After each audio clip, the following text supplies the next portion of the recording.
Pagkalabas ko pa lang ng aming pintuan, humungad kaagad ang isa sa mga alagad ni Dingdong. Nilegit check ko siya. Kumpirmado, siya nga si Mangusin. Dali-dali ko siyang dinala kay Gangsta Paradise.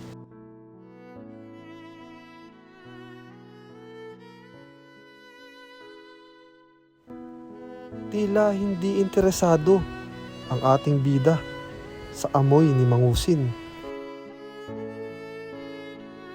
Kahit anong pilit ko ilapit si Mangusin, hindi siya pinapansin ng ating ropa. Kaya nagpasya na ako, napaliguan muna si Mangusin.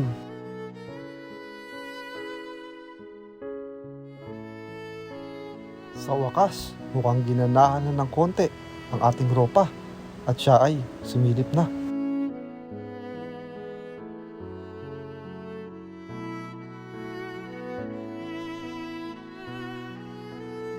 Ayaw talaga sa baho ni Mangusin, kaya pinatulog ko muna ang ating alaga.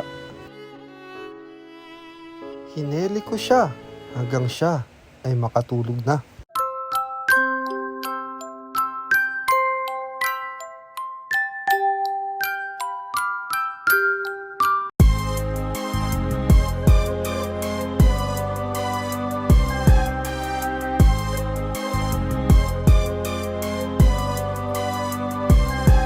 Nung ako'y naglakad sa anino ng patay, tinignan ko buhay ko, ito pala'y paubos na. Habang nanananso, ako ay tumatawa.